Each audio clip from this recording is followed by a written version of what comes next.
भारत माता की जय।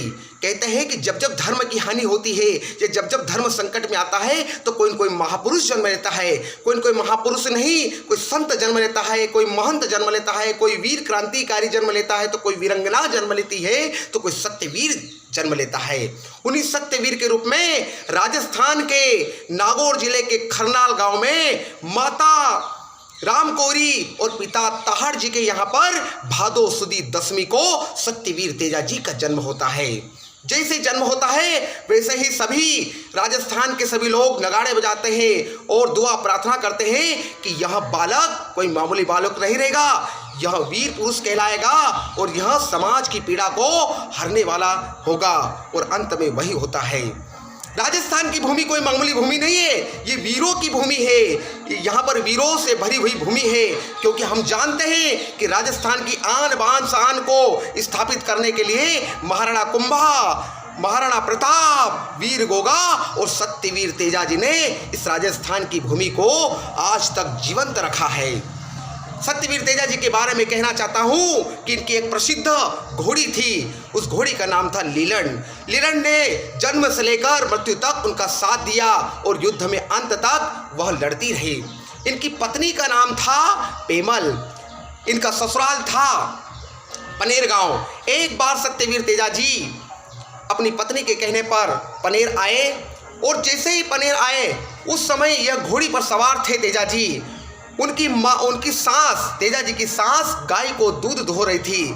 जैसे आए वीर तेजा जी, उनकी घोड़ी की आवाज़ सुनकर गाय वहाँ से छूट गई और भाग गई। वैसे उनकी सास ने जब ये देखा तो उन्होंने कहा कि जिसने भी मेरी गाय को इस प्रकार से डरा कर भगाया है वह उसको काल नाग ढसे। परंतु उनकी सास ने उनको तेजा जी को देखा नहीं था, इस कारण से यह श्राप दे दिया।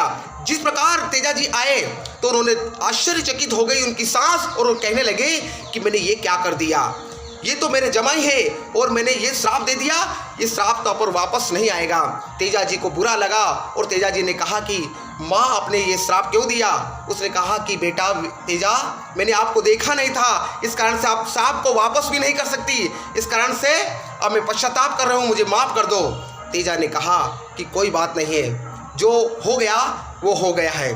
पेमल के कहने पर वहाँ पर रुके ससुराल में ही। एक बार एक महिला मदद मांगने के लिए आई और कहने लगी कि तेजा जी आपकी प्रसिद्धि पूरे विश्व में प्रसिद्ध है, आप बड़े लोक देवता हैं और आप दूसरे की सहायता करने वाले हैं। तो उन्होंने कहा कि ठीक कहा आपने, बताइए आपकी क्या मदद करूं। तो उस महिला ने कहा कि मेरी गायों को चोर चुरा कर ले गए हैं, आपकी प्रसिद्धि देखकर मैं आपके पास मदद मांगने आई हूँ, क्या आप मेरी मदद कर सकते हैं। तेजा जी ने कहा कि मैं सर्व कल्याण के लिए तो जी रहा हूँ, बताइए कहाँ पर आपकी गाय है। उन्होंने कहा कि वहाँ उस गांव में चोर चुरा कर ले गए हैं, आप कृपया मदद करें। वैसे ही लीलन पर सवार होकर तेजा आगे बढ़ने लगे। उस रास्ते में एक नाग आग में जलता हुआ इस प्रकार से क्रिया कर रहा था। जैसे वीर तेजा जी ने देखा तो उस नाग को अपनी छड़ी से बाहर फेंका। तो जैसे बाहर फेंका तो नाग क्रोधित हो गया और कहने लगा कि मुझे जो आपने फेंका है ये अच्छा नहीं किया है, मैं आपको ढसना चाहता हूँ। तेजा जी ने कहा कि आप मुझे ढसोगे तो ठीक है, अच्छी बात है, परंतु मुझे कहीं और जाना है, किसी को छुड़ाना है, गायों को चोर चुरा कर ले गए हैं एक महिला की, इस कारण से मैं पुनः वापस आऊँगा, तो आप मुझे ढस लेना।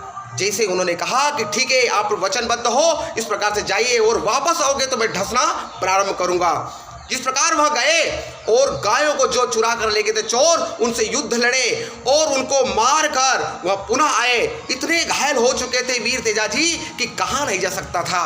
पुनः उस रास्ते पर आए और नाग ने उनको कहा कि मेरा वचन अब निभाइए।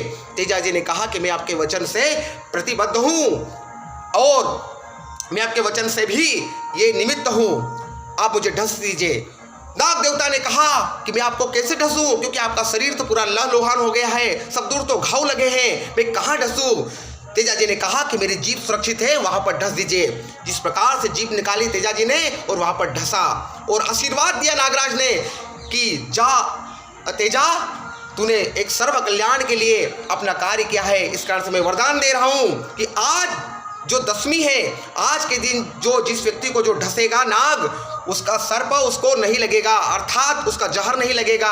और आज जो आपके नाम की तात जिसको बांधेंगे उसको जहर नहीं लगेगा। ये मैं आशीर्वाद दे रहा हूँ। इस प्रकार से कह सकते हैं कि आज के दिन ही राजस्थान के नागौर के खरनाल में उनका मेला लगता है और मेले पर कई लोग जाते हैं। राजस्थान के जाट के जो व्यक्ति हैं और जाट जाति है, उनके आराध्य देव माने जाते हैं, ये नहीं है। परंतु राजस्थान के जो सत्यवीर तेजाजी है वो सबके देवता है, क्योंकि उन्होंने जाति पाति भेदभाव आदि को उन्होंने दूर करने का काम किया और संघर्ष किया है। इस प्रकार से उनकी कहानी को सुनना चाहिए और तेजाजी की गाथा को हमको पढ़ना चाहिए। बहुत प्रेरणादायी है। भारत माता की जय।